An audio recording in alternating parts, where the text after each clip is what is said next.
ডাকুয়াগোট farm YouTube চ্যানেলে সমস্ত দর্শকদের জানাই স্বাগতম। বেকারত্ব দূরীকরণে আধুনিক কৃষি ও পশুপালন আলোচ্য বিষয়।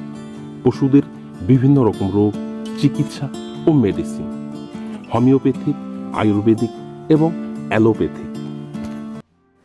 টাকা থাকলে সহজেই যে কোনো কাজ শুরু করা যায়, কিন্তু সফলতা পাওয়া সম্ভব নয়। সফলতা আসে ব্যক্তির পরিশ্রমে।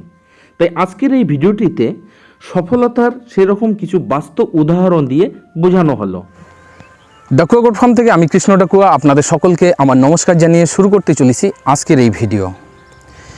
আমার আজকের এই ভিডিওটি দেখে অনেকে অনেক ধরনের মন্তব্য করবেন। কারণ হলো, আজকে এসেছি আমার ঘাসের জমিতে ঘোরার জন্য নয়, এখানে কাজ করার জন্য। এর আগের ভিডিওতে বলেছি ঘাসের জমিতে আগাছা হয়েছে, সেই আগাছাগুলোকে পরিষ্কার করে দিয়ে জল দিতে হবে এবং চাপান দিতে হবে।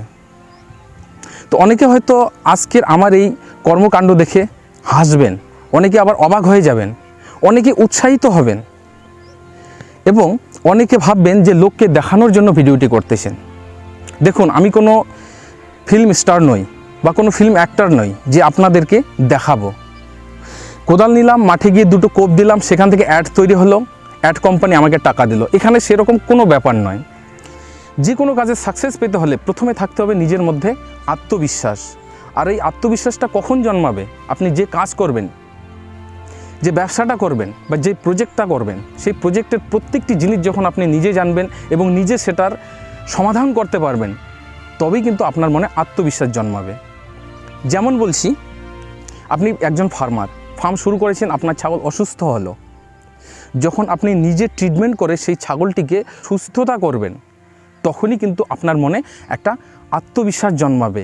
যে ছাগলের খামারে সফলতা পাওয়ার জন্য খামার শুরু করার আগেই নতুন খামারি উদ্যোক্তাকে সবার প্রথমে খামার সম্বন্ধীয় সঠিক বিষয়গুলি বিস্তারিত জানতে হবে। যেমন ব্যবসায়িকভাবে একটি আদর্শ ছাগল খামার গড়ে তোলার জন্য কতটা এবং কী ধরনের জায়গার প্রয়োজন, কিভাবে এর বাসস্থান নির্মাণ করবেন, জানতে হবে ছাগলের উপযুক্ত খাবার কোনগুলি, কিভাবে এর যোগান দেবেন, জানতে হবে ছাগলের সঠিক পরিচর্যা, কোন বয়সে এবং কোন সময় কিভাবে পরিচর্যা নিতে হবে। আর সবচেয়ে যেটা গুরুত্বপূর্ণ সেটা হচ্ছে ছাগলের প্রাথমিক চিকিৎসা। আপনি যদি খামার শুরু করেন তো আপনার ফার্মের প্রাথমিক চিকিৎসা নিজেকেই করতে হবে। এটা অতি অবশ্যই প্রয়োজন। যদি আপনি নিজেই প্রাথমিক চিকিৎসা করতে না পারেন, সেক্ষেত্রে একটা খামার পরিচালনা করা খুবই কঠিন হয়ে পড়বে। এবারের বিষয়, একজন খামারিকে কোন কাজটা নিজে করা উচিত, আর সেটা হচ্ছে ছাগলের চিকিৎসা। নিজের ছাগলের চিকিৎসা যদি নিজেই করতে পারেন, তাহলে একজন খামারি খুব কম সময়ে এবং কম খরচায় খামারকে অনেক দূর এগিয়ে নিয়ে যেতে পারবে। এবারের বিষয় হচ্ছে, একজন খামারির স্বভাব কেমন হওয়া উচিত। যে ব্যক্তি খামার শুরু করবেন, ওনার নিজেকে কখনো মালিক মনে করা যাবে না, নিজেকে একজন খামারি বলে মনে করতে হবে এবং পশুকে ভালোবাসতে হবে। এছাড়াও ফার্মের যাবতীয় কাজ নিজে করার চেষ্টা করতে হবে। কখন কার জীবনে কী ধরনের পরিস্থিতি আসবে সেটা কেউ জানে না। তাই প্রত্যেকটি পরিস্থিতিকে সামলানোর জন্য নিজেকে ফার্মের প্রত্যেকটি কাজ শিখে রাখা জরুরি। লোক দিয়ে খামার পরিচালনা করলেও মালিককে সকাল এবং সন্ধ্যায় দুটো টাইম ফার্মে সময় দেওয়া জরুরি। যখন একজন ব্যক্তির মধ্যে প্রত্যেকটি পরিস্থিতিকে সামলানোর মতো ক্ষমতা চলে আসে, তখন কিন্তু ওই ব্যক্তির সফলতাকে পৃথিবীর কোনো শক্তি আটকাতে পারবে না। সফলতা নিশ্চিত। তাই আমি কৃষ্ণ ডাকুয়া আপনাদের সকলকে অনুরোধ করে বলছি, যে কোনো কাজে সফলতা পাওয়ার মূল মন্ত্র নিজের আত্মবিশ্বাস। আর এই আত্মবিশ্বাস তখনই আপনার মধ্যে জন্মাবে যদি আপনি নিজেই পরিশ্রম করতে পারেন। আপনি যে কাজই শুরু করুন না কেন, সেই কাজ যদি পুরোটা আপনার জানা থাকে, তো অবশ্যই আপনার মনে আত্মবিশ্বাস জন্মাবে, আর তখনই কিন্তু আপনি পাবেন সফলতা। প্রিয় দর্শক বন্ধুরা, কেমন লাগলো আজকে আমার এই মাঠে কাজ করার ভিডিওটি দেখে? অবশ্যই ভালো লাগলে কমেন্ট বক্সে কমেন্ট করে জানাবেন এবং ভিডিওতে একটা লাইক করবেন।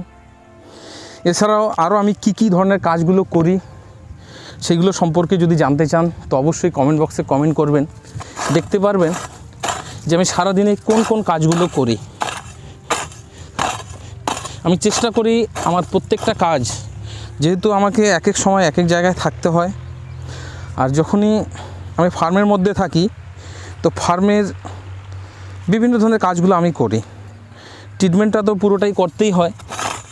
এছাড়াও কিছু ফার্মের এই যে যেমন ধরুন আজকে ঘাসের জমিতে কাজ করতেছি, এর আগের দিন তুঁত গাছগুলো বসিয়ে দিলাম, তুঁত কাটিং, সেখানেও মাটি কুপিয়ে তুঁত কাটিং বসিয়ে দিলাম এবং জমিতে জল দিয়ে দিলাম।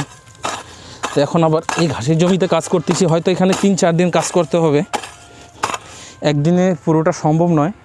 তো আজকেও যদি বা অনেকটা করতে পারতাম।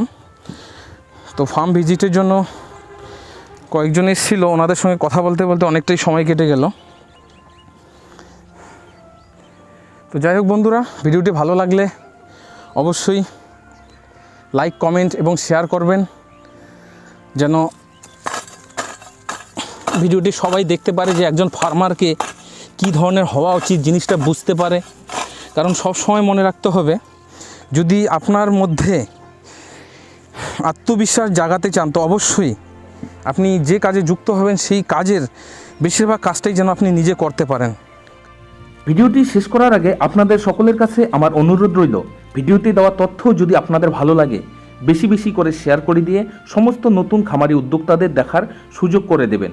আর যারা আমাদের চ্যানেলটিতে নতুন, যদি পশুদের বিভিন্ন রকম রোগ, তাদের চিকিৎসা এবং মেডিসিন সম্পর্কে জানতে চান, চ্যানেলটিকে সাবস্ক্রাইব করে রাখবেন। আজকের ভিডিওটি এই পর্যন্তই, পরবর্তীতে দেখা হবে নতুন আরেকটি ভিডিওতে। ততক্ষণে আপনারা সকলে ভালো থাকুন, সুস্থ থাকুন। জয় হিন্দ, জয় ভারত।